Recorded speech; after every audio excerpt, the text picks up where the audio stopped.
अंदर बात देख मन को यार भुंजा इधर बता थे वो भुंजा ये तो भूमि का आगे बढ़ते देरी होते अभी तो ले ये नहीं पता ये सब सपोज करो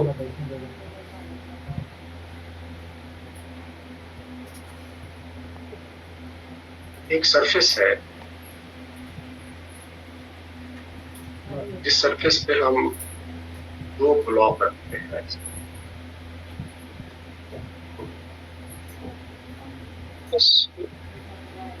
एक ब्लॉक ये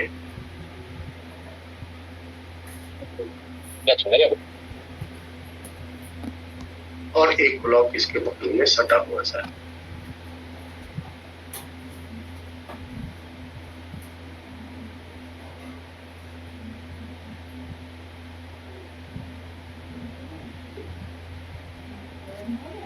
So this is the situation. Surface smooth है,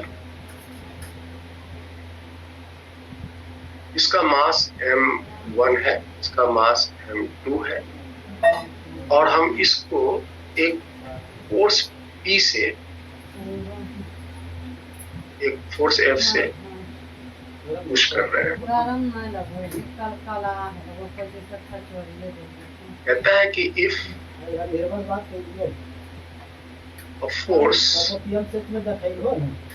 P is exerted by M2 on M1, find the value of F.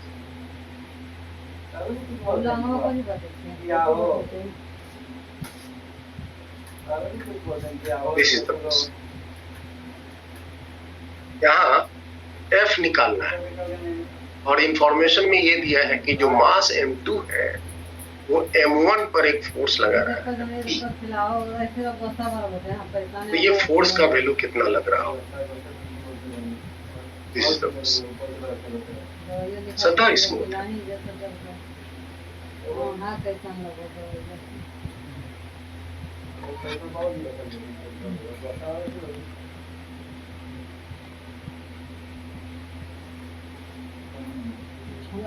Problem solve करने का नियम वही है, बेसिक नियम वही है।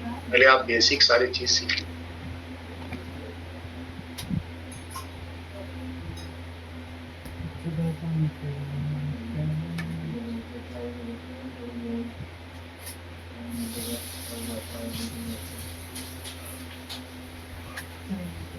ये ब्लॉक टेबल से उठा नहीं है, सटा ही हुआ है।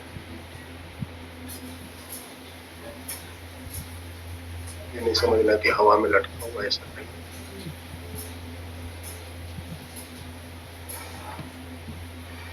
कॉन्टेक्ट है, दोनों के सतह अलग अलग है, ये दिखाने के लिए। तो फोर्स ड्रॉ करेंगे, एक साइड से दूसरे साइड तक फोर्स ड्रॉ कीजिए। तो मास के कारण M1 मास के कारण एक नीचे की तरफ फोर्स लगेगा M1 जी। सरफेस से कांटेक्ट में होने के कारण एक ऊपर में लगेगा नॉर्मल। आगे बढ़ेंगे तो एक यहाँ भी कांटेक्ट दिख रहा है।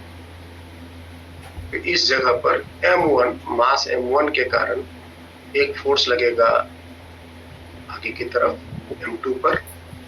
न्यूटन के थर्ड लॉ से M2 भी M1 पर एक फोर्स लगाएगा पीछे की तरफ। यही फोर्स आपका P, M2 ने जो M1 पर फोर्स लगाया P, न्यूटन के थर्ड लॉ से तब M1 भी M2 पर P फोर्स लगाया। और फिर इसके बाद M2 पर भी मास होने के कारण M2 भी फोर्स लगा। सरफेस से कांटेक्ट होने के कारण एक ऊपर लगा। क्योंकि पीछे से हम फोर्स लगाकर इसको ठेल रहे हैं, तो ये दोनों के दोनों एक्सेलरेशन से आगे चले।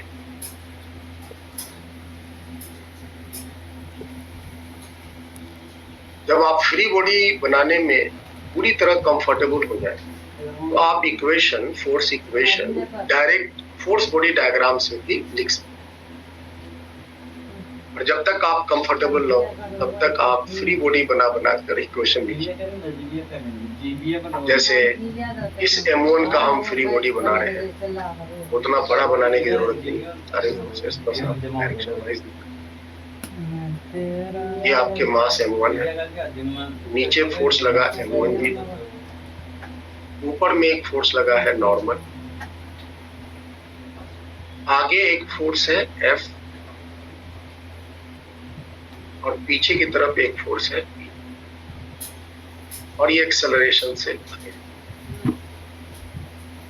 इसके इक्वेशन लिख सकते हैं, मास चला M, एक्सेलरेशन A से M1, एक्सेलरेशन A से जिस डायरेक्शन में एक्सेलरेट किया उस डायरेक्शन का फोर्स देखो तो F, और अपोजिट डायरेक्शन ऑफ एक्सेलरेशन में फोर्स है। Arrow gives the direction, side का फोर्स नहीं लिखना, उस डायरेक्शन का फोर्स लिखना, उसी डायरेक्शन का फोर्स लिखना। This is equation. और नॉर्मल N1 तो M1 जी को बैलेंस। दूसरी जो ब्लॉक है M2, उस पर एक फोर्स लग रहा है। आज तक तो नहीं सब गंगा जी ने कितने सारा ऊपर में है नॉर्मल, और आगे के डायरेक्शन में एक फोर्स लग रहा है P, आगे के डायरेक्शन में फोर्स लग रहा है P, पीछे में कोई फोर्स नहीं, और ये भी एक्सेलरेशन से आता है। इसका भी इक्वेशन लिखो, मास M2 है ये, M2 times A is equal to P minus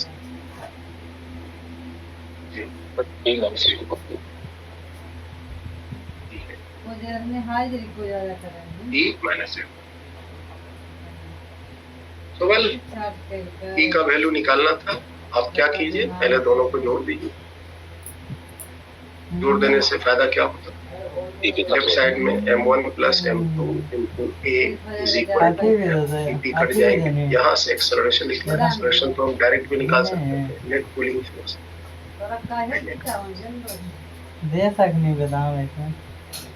तो M1 है भाई, और इसको इक्वेशन 2 में रख दो, P निकल जाएगा।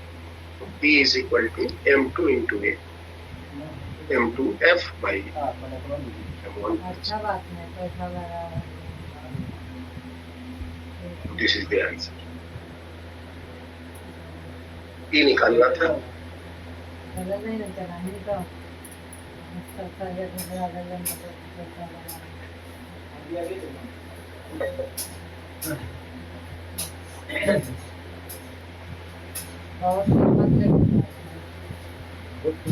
अगर आप फोर्स बॉडी डायग्राम बनाने में, फ्री बॉडी डायग्राम बनाने में कंफर्टेबल, फ्री बॉडी से फोर्स बॉडी डायग्राम से आप यहीं से फोर्स ड्रॉ करके इसी डायग्राम से डायरेक्ट इक्वेशन,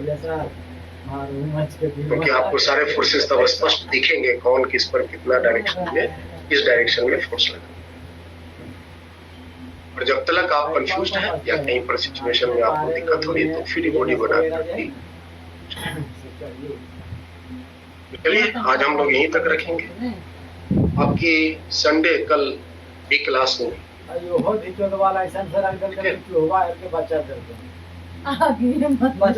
संडे कल भी क्लास होगी आप लोगों को। कल हम इसी